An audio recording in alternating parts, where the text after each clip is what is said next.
తండ్రి అయిన దేవునికి మహిమ కలుగునుగాక. ప్రభును ప్రియ రక్షకుడైన యేసుక్రీస్తు నామంలో టీమ్ ఆఫ్ గాడ్ ఛానల్ వీక్షిస్తున్న ప్రియ సహోదరి సహోదరులందరికీ హృదయపూర్వకమైన వందనాలు తెలియచేసుకుంటున్నానండి. క్రిస్మస్ వర్తమానాల్లో భాగముగా ఈరోజు మన టాపిక్ క్రిస్మస్ ఆరాధన చేయవచ్చా చేయకూడదా, ఒకవేళ చేస్తే ఏ విధంగా జరిగించాలి, ఏ విధంగా చేసుకునాలి అనే అంశాన్ని బట్టి కొద్ది నిమిషాలు మనం ఆలోచించడానికి ప్రయత్నించేద్దామండి. నిజమే ప్రియమైన దేవుని పిల్లలారా, ఈ ప్రశ్న అనేక మందిని గలిబిలిపరుస్తుంది. చేసేవాళ్ళేమో చేస్తున్నారు, చేయనోళ్ళేమో ఆగిపోతున్నారు. ఇక అవన్నీ కూడా చూస్తుంటే అంత గలిబిలి గందరగోళంగా కనబడుతుంది. ఒకే బైబిల్ పట్టుకున్న మనము, ఒకే విశ్వాసం కలిగిన మనము, ఒకే రక్షకుని కలిగిన మనము, ఒకే తండ్రిని కలిగిన మనము. సో ఆయన వ్రాయించిన గ్రంథంలో ఉన్నటువంటి ఆ లేఖనాలను, మరి ఆ క్రీస్తు ప్రభు పుట్టుకను ఒకరు చేయొచ్చు చేయకూడదు అనే విధానంలో మరి రకరకాల భావనతో, ఒకరికొకరు మనస్పర్ధలతో చేయకూడదనేటువంటి ఆ యొక్క తారతమ్యతతో సాగిపోతున్నట్లుగా క్రైస్తవుని యొక్క జీవితం కనబడుతుంది. సో అవన్నీ ఒక ఎత్తు అయితే, దేవుని లేఖనాన్ని బట్టి మనకు మనం అడుగుతున్న ప్రశ్న చేయొచ్చా చేయకూడదా అని అన్నట్లయితే, తప్పనిసరిగా క్రీస్తు ప్రభు పుట్టుకను మన లోకానికి తప్పనిసరిగా తెలియపరచాలి. ఆ క్రీస్తు ప్రభువు ఎందుకు పుట్టాడు, ఏమండి, ఆ పుట్టినటువంటి ఆ యేసు ప్రభు ఏం చేస్తాడో, ఎక్కడ పుట్టాలో, ఎవరి గర్భాన పుట్టాలో అనని ఆయన పుట్టక క్రితమే దేవుని సంకల్పంలో భాగాన్ని నెరవేర్చడానికి తండ్రి అయిన దేవుడు ఆ ప్రవక్త అయిన యెషయా గారి ద్వారా పుట్టుకకు ముందుగా 700 సంవత్సరాలకు ముందుగానే పూర్వం కన్యక గర్భాన పుట్టాలి అని ఆ ప్రవక్త యెషయా గారు ప్రవచించారు. మనందరికీ తెలుసు. యెషయా గ్రంథం 7:14. ఒకటి. రెండవ విషయం, మీకా గ్రంథాన్ని మనం చదివినట్లయితే, ప్రవక్త అయిన మీకా గారు రాసిన పుస్తకము 5వ అధ్యాయము 2వ వచనం చెప్పబడుతున్న మాట ఏంటి అంటే, ఆ కన్యక గర్భాన పుట్టబోయేటటువంటి ఆ శిశువు యూదా బెత్లెహేములో పుట్టాలి. అది స్వల్పమైన గ్రామం యేసు పుట్టనంత వరకు. ఇప్పుడు యేసు పుట్టుట కారణంగా అది ఎంత మాత్రం స్వల్పమైనటువంటిది కాదు. అంటే యేసు పుట్టుట కారణంగా స్వల్పమైన స్థితి పోయి మంచి స్థితి ఆ యూదా బెత్లెహేముకు రావాలి అని ప్రవచనం. ఇది 400 సంవత్సరాలకు ముందుగా. సో ఈ ప్రవచనము పుట్టాలి అని చెప్పారు కనుక, ఆ పుట్టుకను ఎన్నిక చేసుకోవటానికి మరి గాబ్రియేల్ దూత, ప్రియమైన వర్లరా, మరి ఆ నజరేతులో ఉన్నటువంటి మరియ దగ్గరకు వచ్చి తండ్రిని దేవుడు గాబ్రియేల్ దూత ద్వారా ఎన్నిక చేశాడు. ఆమె కన్యక మరియ, ఆమె పేరు. ఆమె గర్భం ధరించింది పరిశుద్ధాత్మ వలన. ఆమె కూడా చెప్పాడు ఏమని, నీ గర్భాన నువ్వు పరిశుద్ధాత్మ వలన గర్భం ధరిస్తావు, ఆ పుట్టబోయేటటువంటి శిశువుని యేసు అని పేరు పెట్టు అని చెప్పాడు. ఈ విషయాన్ని ఆయనకు ప్రదానం చేయబడినటువంటి యోసేపుతో, మరియకు ప్రదానం చేయబడిన యోసేపుతో ఒక సంవత్సర కాలపు ముందు, అంటే గర్భం వచ్చిన తర్వాత మరి 9 మాసాలు మనం లెక్క అనుకుంటాం కదా, ఒక సంవత్సర కాలపు ముందుగానే యోసేపుతో చెప్పిన మాట ఏంటి తెలుసా? యోసేపు, నీ భార్య అయిన మరియ పరిశుద్ధాత్మలు గర్భవతి అయింది, ఆమెను విడనాడవద్దు. ఆమె ఒక కుమారుని కంటుంది, ఆ కుమారునికి యేసు అని పేరు పెట్టు. ఆ యేసు ఏం చేస్తాడంటే, తన ప్రజల యొక్క పాపముల నుండి ఆయన ఏం చేస్తాడు, రక్షిస్తాడు అనని జరగబోయే సంఘటన, ఆయన పుట్టుగా చేయబోయే పనిని ఒక సంవత్సరకు ముందుగానే యోసేపుతో కొడుకు చెప్పినట్లుగా మత్తయి సువార్త 1వ అధ్యాయము 21-22 వచనాల్లో మనకు కనబడుతుంది. ఆయన పాపను విమోచించబడటమే మాత్రమే కాకుండా ఆయన మనకు తోడై ఉంటాడు అని కూడా లేక అక్కడే మనకు చెప్పబడుతుంది. సో దీనిని బట్టి మరి యేసు పుట్టుతాడు అని చెప్పిన దేవుని లేఖనాన్ని మనం నమ్మాలా వద్దా? అన్నటువంటి ప్రవచనం దేవుడు తప్పనిసరి నెరవేరుస్తాడు. ఆయన నమ్మదగినవాడు, మాట ఇచ్చి నెరవేర్చేటటువంటి వాడు. మాట ఇచ్చి తప్పేటటువంటి మనుషుడు కాడు. ఆయన తరాలు యుగాలు గడవచ్చు, కానీ వాగ్దానం చేసిన నమ్మదగిన వాడు కనుక తగిన కాలమును తన వాగ్దానాన్ని దేవుడు నెరవేర్చి తన చిత్తాన్ని, తన సంకల్పాన్ని బయలుపరుచుకుంటున్న సంగతిని మనందరికీ తెలుసు. ఈ విషయాన్ని బట్టి కాలము సంపూర్ణమైనప్పుడు ఎన్నిక చేయబడిన మరియ ద్వారా ఈ భూలోకానికి యేసుని పంపించారు. ఏమండి? యేసుని పంపించారు. యేసు అన్న ఆ యొక్క కన్య గర్భాన్ని పుట్టాలన్న మాటని, యూద బెత్లెహేములో పుట్టాలన్నటువంటి మాటని చక్కగా మరియని ఎన్నిక చేయబడిన మరియ ద్వారా గర్భం పరిశోధన పొందుకొని ఆమె ప్రసవించటానికి నజరేతు నుండి యూదా బెత్లెహేముకు ప్రయాణమయ్యి అక్కడ వారు ఉన్నప్పుడు ఆమె ప్రసవ దినాలు నిండింది. ఆమె యేసుప్రభుని మరి కన్నది. ఆ యేసుప్రభు యొక్క స్థితిని ఒకసారి మనం అక్కడ పరిశీలన చేస్తే ఎంత దీనమో మనకు కనబడుతుంది. సో ఇదంతా కూడా యేసు పుట్టాడు కనుక ఆ పుట్టిన స్థితిని మనం చెప్పటం తప్పేంటి? పోనీ పుట్టలేదా? ఆయన గురించి ప్రవచనం లేదా? ఉందిగా.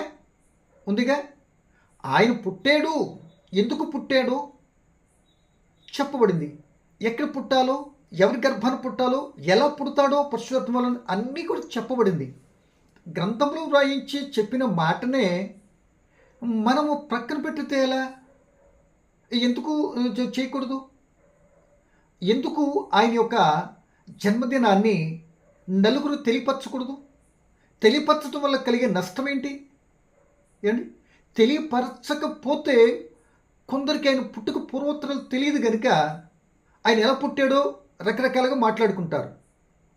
అదే మన క్రీస్తు పుట్టుక యొక్క పరమార్థం ఏంటో, ఎలా పుట్టాడో, ఎందుకు పుట్టాడో అని చక్కటి వివరణాత్మకంగా ఆయన జన్మదినాన్ని పురస్కరించుకొని చక్కగా ఆయన జన్మను వివరణాత్మకంగా ఆయన ఉద్దేశము, సంకల్పం, తండ్రి సంకల్పము, ఆ తండ్రి ఉద్దేశము, ఆయన పుట్టిన పరమార్థము, పుట్టిన తీరు తప్పనిసరిగా లోకానికి చెప్పాలి.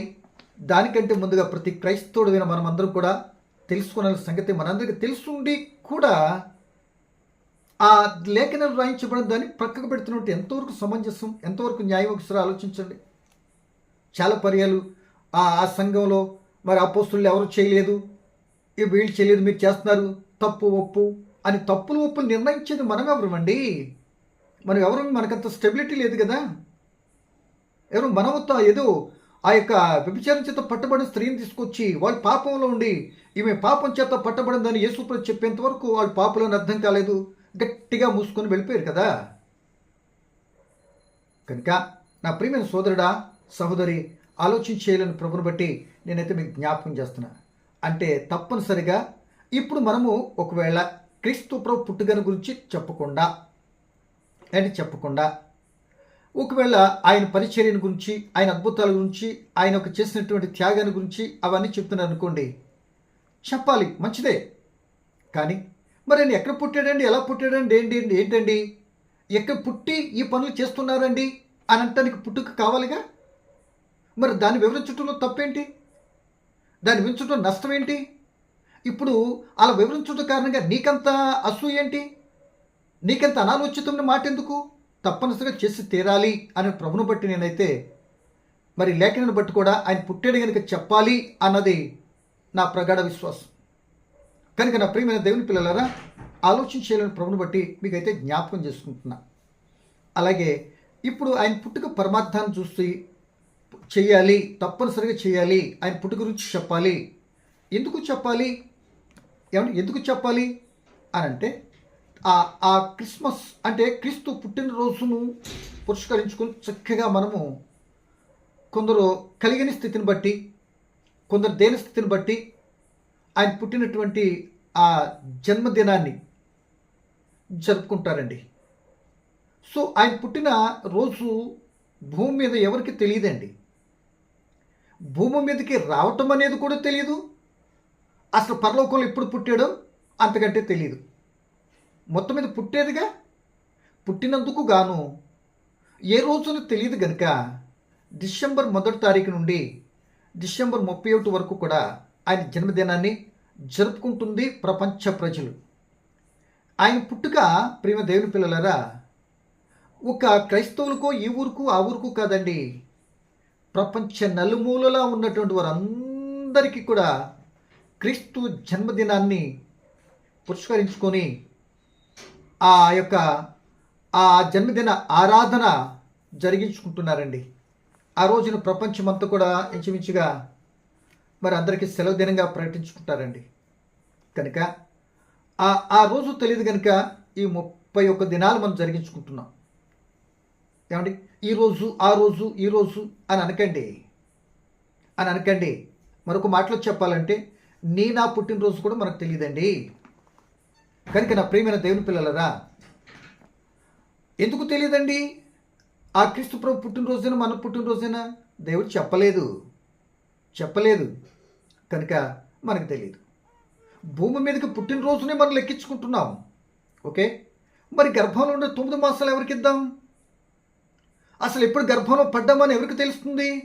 అది ఫలదీకరణ చెంది బయటకు వచ్చేంత వరకు అంత రహస్యము అన్నాడు. కనుక రహస్యాలు దేవునికే చెందును అంటాడు ద్వితీయోపదేశం 29:29లో. ఏమండి, కనుక ఇప్పుడు నాకు కావలసిన మాట ప్రియ దేవుని పిల్లలరా, క్రిస్మస్ అనగా క్రైస్ట్ అంటే క్రిస్టోస్ అనగా గ్రీక్ పదం.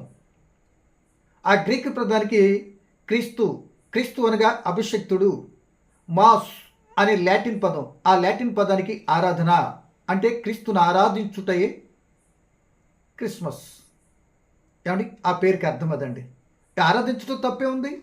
పరిస్థితి ఏదైనా కావచ్చు, సందర్భం ఏదైనా కావచ్చు, స్థలాలు ఎక్కడైనా కావచ్చు, ఆ ఊరు ఈ ఊరు అని తేడా లేకుండా ఏ సందర్భమైనా ఏమండి దేవుని ఆరాధిస్తూ ఉంటాం. మంచిది. సో ఈరోజు ఆ క్రీస్తు ప్రభువును పుట్టినటువంటి విధానాన్ని పురస్కరించుకొని ఆయన జన్మదినాన్ని యొక్క విధానాన్ని, ఆయన పుట్టింది ఎందుకు పుట్టాడు, ఆ పుట్టుక పరమార్థం ఏంటి, ఆ పుట్టిన తీరు, ఆ విధానం లోకానికి ప్రతిసారి ఒక స్పెషల్గా ఒక ఈ సందర్భాన్ని బట్టి లోకానికి తెలియపరచాలి. ఇప్పుడు ఉన్న మనం అందరం ఉంటాం ఈ సంవత్సరం. మరలా సంవత్సరం వచ్చేటప్పటికి ఈ పాత వాళ్ళందరూ చచ్చిపోతారు, మరి కొత్త తరం వస్తుంది. మరి వాళ్ళకి చెప్పొద్దా? ఆ విషయాన్ని రేపు వివరిస్తానండి. వాళ్ళకి చెప్పొద్దా? మరి చెప్పాలిగా, వాళ్ళకి తెలియాలిగా. కనుక తప్పనిసరిగా క్రీస్తు ప్రభు పుట్టుకను జరిగించుకోవటం మంచిది. ఆ మంచిది తప్పనిసరిగా జరిగించుకోవచ్చు. ఓకే, సో ఇప్పుడు మనకు ఇంకో మాట ఏంటంటే, అది జరిగించుకుంటే ఎలా జరిగించాలి, దానికంటూ క్రమం ఉందా అంటే, క్రమము వాక్యాన్ని బట్టి మనం చూడాలండి.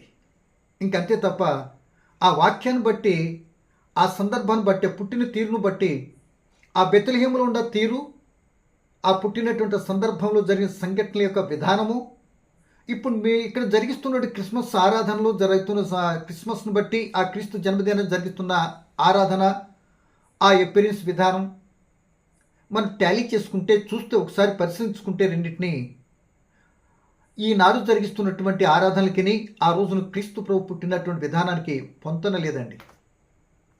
అక్కడున్న తీరికి భిన్నమైన రీతిలో చేస్తున్నారండి. అలా చేయకూడదు. మరలా అది ఆజ్ఞాతిక్రమం కూడా మనం తీసుకునవచ్చు. అక్కడ ఉన్న తీరును బట్టి, ఆ విధానాన్ని బట్టి గ్రహించి ఆ సందర్భాన్ని చక్కగా వివరించడానికి అంత దేని స్థితిలో పుట్టాడు కదా యేసు ప్రభుల వారు. పునః మాట చదువు చూడండి. లోకసువార్త 2వ అధ్యాయము 6-7 వచ్చిన చదువుతాం చూడండి ఒకసారి. ఏమనుంది?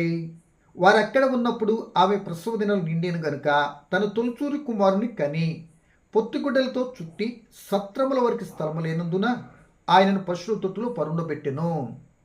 సో ఇప్పుడు జరిగిస్తున్నటువంటి విధానానికి ఒక పశువుల తొట్టి వగైరా అని ఉంటాయి.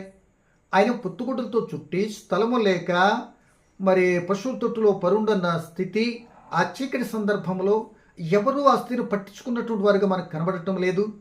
ఆయన ఎవరు కూడా సహకరించి ఆదరణ చూపిన పరిస్థితి అక్కడ మనకు కనబడటం లేదు. ఏమండి, అసలు ఆయన పట్టించుకున్న స్థితి అక్కడ కనబడటం లేదు. చీకటి స్థితి.